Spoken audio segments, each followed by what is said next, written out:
Boundaries. I don't know for you, but I struggled my entire life with this. Boundaries, yes. I really spent my life letting people treating me like whatever, and I'm really happy that I've come to that point where in my life I finally understand the importance of having strong boundaries, especially for me, given the fact that I finally discovered who I really was and what I craved.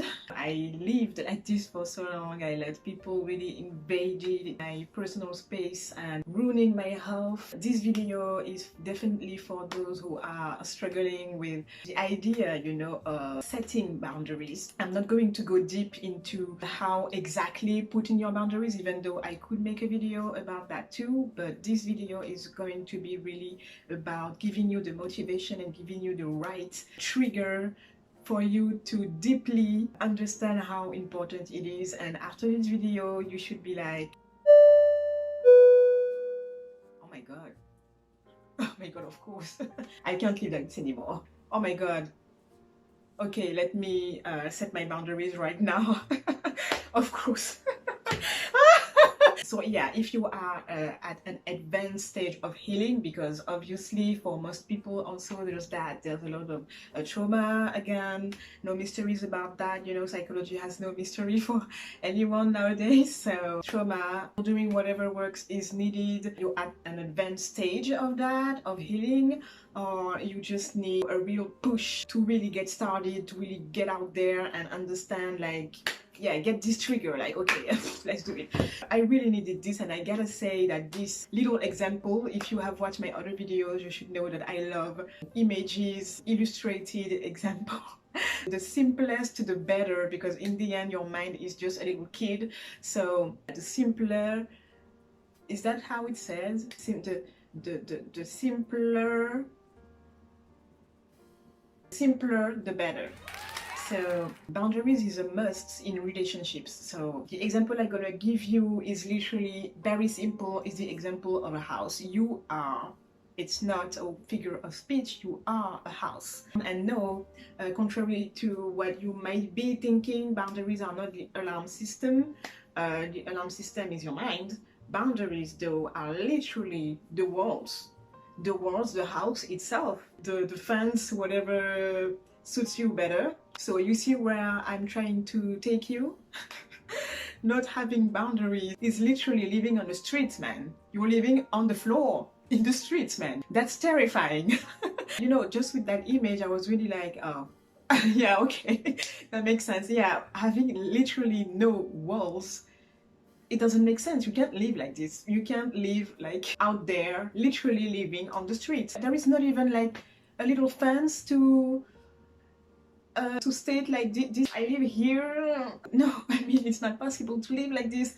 You have to have at least a door, a door we can knock to, When you really think like that, of course boundaries is a must. Like literally, how can you not have boundaries? How can you literally let people walk in, take stuff, living? I mean, they don't even, most of the time you can't even blame people because they don't even know what exactly, where your property starts and where's the entrance, and we kind of guess that someone lives here, but there is no door, there is no fence, there is no nothing. We don't understand. It's wide open. It feels like we could go there and live. Well, some weird people might definitely, or some like, not very witted people would definitely be tempted to do whatever, of course, and how can we blame them? So yeah, having at least like a presentable, obvious doorstep, like, you put the whole Sims City thing, where you have a pretty nice house, and you have to understand that everything's going on inside is your little cocoon. Everything from the inside is perfect.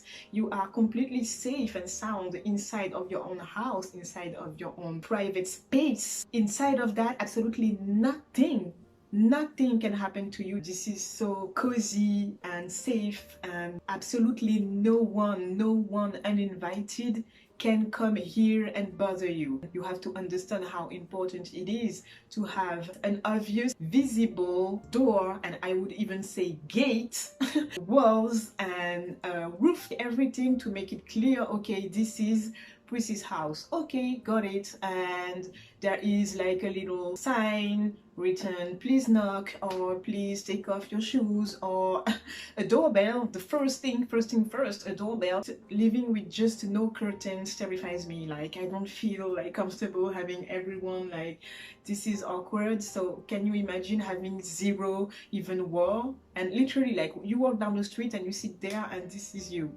No, it's not possible. It's not even possible. Now I'm going to talk to my empath people, or those who don't understand this word. It's people who are capable of really, absorbing other people's feeling, really feel the emotions of other as if it was their own. And even if you're not an empath, but you're still like super empathetic person, it's still for you. So whether you're an empath or not, but you're still a very, very, very helpful, loving, way too kind, always trying to help everyone kind of person, this is still a very good advice for you, because yes, you are going to struggle even more with boundaries. Listen, I hope you understood my example before. No matter how hard you want to help other people, right now I'm telling you that a person is holding a gun and a knife and a rifle and is knocking at your door. The house that you just built, that I've been talking about a few minutes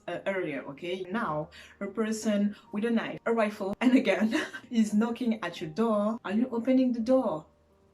I don't know for you, but I don't open the door, so I hope you won't either.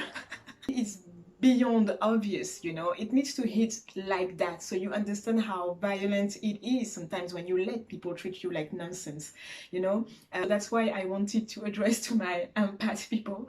I know that you're gonna say, yeah, but sometimes people, they suffer, I feel their pain, I know that where they are coming from, I know they're suffering and it's very hard. I've been there for a very long time, and God, it took me years to finally, for it to really hit that I was not even helping these people by letting them hurt me. So to all the empaths out there, or those who are really struggling with boundaries anyway, please listen to this advice, like seriously, carefully listen to this. Not because someone suffering, it doesn't give them the right to hurt you.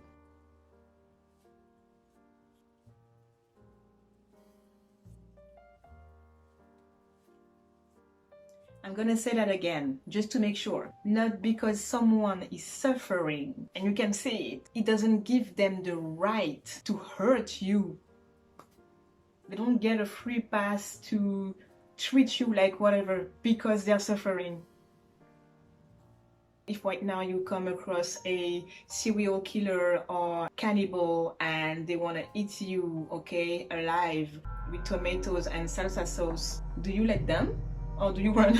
Yeah, I know, but they've been through a lot, they've been through a lot, and the reason why they're like this is because they've been through so much. The worst thing possible on earth, like catastrophic education from their parent, the worst thing you can possibly imagine. It is still a reason for you to accept what they want to do to you, accept being killed or eaten. So I don't know for you, I really hope for you that the answer is no. I personally don't.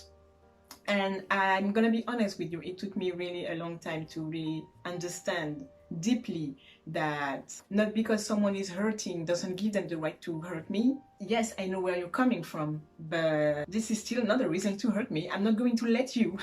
And believe it or not, it took me 27 years to really understand that. If you are in the same situation, don't worry. I really hope it for you as well, how important it is to have boundaries and to set them, no matter how challenging it is, no matter how scary it is. You have to have boundaries. You don't have the choice. There is nothing more scary than to not have boundaries. Living in the street, remember? I don't want to live in the street. This is the most terrifying thing on earth for me. I need to know that I have a safe place to return to. Don't you? Then you have to have boundaries. And again, if you're still struggling, remember what I said next. When you're doubting about having boundaries, remember that story about the serial killer. And remember, if you feel the pain for them, if you feel sorry for them, Do you still give them your arm to eat or to cut or whatever the hell they want to do? No, no, you have to prioritize yourself, of course. I really hope this example helped you. I really hope that whoever you are, and if you're struggling with boundaries, you're going to set them now. You understand how important it is. And I was actually, regarding the empath people, I was actually going to make another video, so I will come back to you people. You need support and the world doesn't appreciate you enough. I developed a few very useful tips to cope with certain situations, feeling constantly triggered by my need to help other people. I've developed a few rules to follow when you get triggered to help other people, and it's getting you, it's putting you in a state of anxiety because you can't do that. You're not a superhero and you can live like this and you're struggling with this feeling of wanting to help people all the time, and it's exhausting. That has been really helpful. Make sure to check that out as well. Thank you so much for watching, and I'll see you in the next video.